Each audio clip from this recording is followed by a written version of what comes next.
Already down করা হয়েছে। জোজোর স্নাইপারের shot, এদিকে রয়েছে সাইলেন্ট কিলার, তারও জোজোর প্রথম নকটা হেডশট। ও মাই গড, একটা এনিমিকে অলরেডি, দুটো এনিমিকে অলরেডি ডাউন করেছেন। ওয়ান ভার্সেস 3 ক্লাসটা কি হবে? এদিকে সাইলেন্ট কিলার যাচ্ছেন শটে, ক্যারেক্টার স্কিলের ব্যবহার, এইখানে ট্রগানের charge. Oh my god, the red line sports কি এখানে একটা খেলা দিল।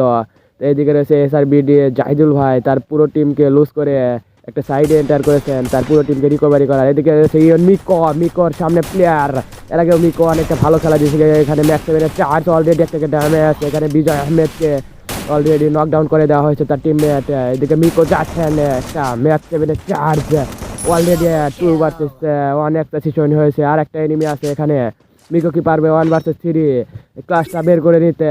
এখানে তার টিমমেটকে হিল করার চেষ্টা, কিন্তু হয়তো নাও হতে পারে, কারণ তারপর একটা রাশ আসবে, প্রেশার আসবে। তো এখানে তাকে অলরেডি একটা প্রেশার ক্রিয়েট করা হয়েছে। তো দেখা যাক মিকো কি পারে 1 ভার্সেস 3 ক্লাসটা কি বের করতে এই মুহূর্তে।